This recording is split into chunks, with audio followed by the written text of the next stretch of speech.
La paradoja de la muerte es que quien sufre todas sus consecuencias Iniciamos esta es el que queda transmisión vivo. desde los espacios del Frente Teatro a su Teresa Carreño atrocidad, como parte de las actividades que se han venido desarrollando en nuestro país de la edición número 17 del Festival Mundial de Poesía.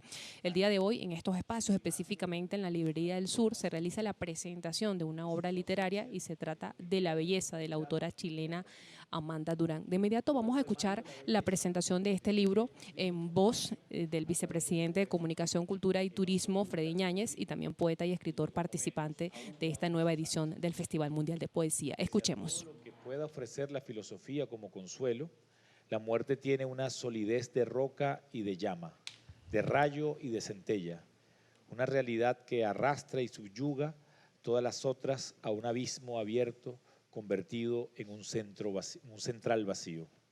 Estos poemas, que parecen momentos esparcidos, sin títulos ni aparte, constituyen un solo hilo lírico, dramático y elegíaco, y un mismo dolor puesto al desnudo. La belleza es un solo poema que emerge como destellos de luz de un profundo claroscuro, oscilante entre la visión y el ocultamiento, el silencio y la palabra, que solo admite el grito, la violencia de sentirlo y la aquiescencia de convertir el dolor en poema. El lenguaje de Amanda Durán tiene el vigor y la solidez de la furia que él enuncia, y con ellos arranca al silencio unas páginas blancas que su poesía transforma en ofrenda, memoria y monumento. La editorial Asirema, editorial venezolana, se complace en presentar en este Festival Mundial de Poesía el libro La belleza de nuestra escritora chilena Amanda Durán.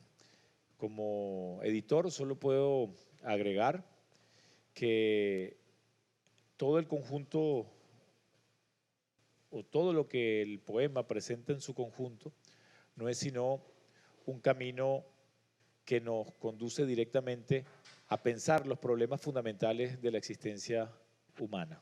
Esos problemas fundamentales tienen que ver con la pregunta ¿qué significa vivir y qué significa verdaderamente morir?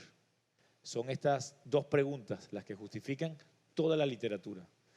Literatura sea poética, literatura sea filosófica e incluso la literatura que pretendidamente se siente por encima de estos dos acontecimientos como lo es la literatura científica. Alain Badiou, un poeta, un filósofo francés que ha estudiado profundamente el sentido no solo del discurso filosófico, sino también y sobre todo el discurso científico, el discurso amoroso y el discurso lírico o poético, nos plantea lo siguiente: la filosofía y el pensamiento está atado a un afecto.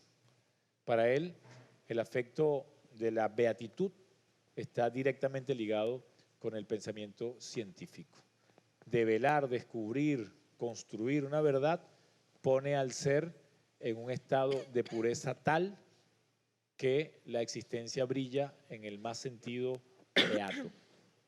Plantea también que para lo que corresponde a la construcción de una existencia colectiva, es decir, de lo político, hay un afecto que lo nombra y que lo hace posible y visible, y ese afecto es el entusiasmo. Cuando estamos en el entusiasmo, entusiasmo significa tener a Dios dentro, en teos. Cuando estamos en el entusiasmo podemos sentirnos vivos más allá de nuestros propios límites individuales y podemos construir una identidad un nosotros. Y plantea también que para lo que corresponde al amor, hay un sentimiento que lo nombra, que es el sentimiento de inmortalidad. Y finalmente le delega a la literatura o al arte el sentimiento del placer o del goce. Habría que ver si verdaderamente, luego de cometer un poema, luego de cometer una canción, luego de construir un discurso pictórico, o luego de ocupar el espacio con el cuerpo y hacer danza, lo que queda después de ese acontecimiento es finalmente el placer.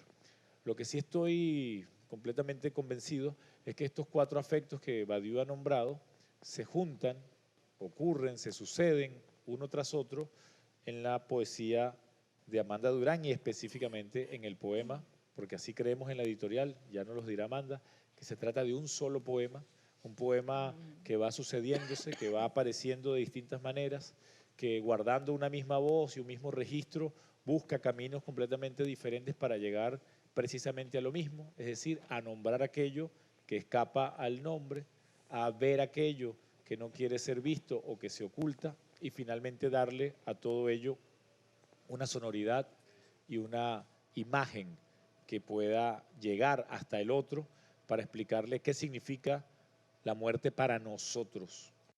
Es decir, qué significa la muerte, la finitud, más allá de lo que ella va trazando en las almas individuales. Es muy poderoso el poema que vamos a enfrentar porque ese poema tiene la posibilidad de arrancarnos a nosotros de nuestra propia conciencia individual y convertirnos en una sola conciencia y en una sola vibración donde el dolor y la celebración se suceden, se acompañan, se complementan, incluso se abrazan. Creo que en definitiva la belleza está cantando permanentemente sobre estas dos preguntas que he dicho y dando una respuesta a ellas. Y esa respuesta es la inmortalidad. Es posible la inmortalidad, es posible la trascendencia. Y es posible la inmortalidad y la trascendencia porque esta solo puede ser construida desde su pregunta y desde la respuesta afirmativa. Nosotros creemos que la poesía es afirmación y deleite. Y por ello el poeta no escoge narrar. Por ello el poeta no está dispuesto a traspasar a través del tiempo, de la línea del tiempo, un ser, un alma, un acontecimiento y llevarlo a su finitud. El poeta, y esto es lo que yo creo que hace Amanda Durán, sostiene en la afirmación y en el deleite el derrumbe. Y viviendo y reencarnando el derrumbe, viviendo y reencarnando aquello que es herida, aquello que es desvanecimiento, lo hace perenne, como un saber, lo hace perenne como un afecto y también lo hace perenne como una verdad.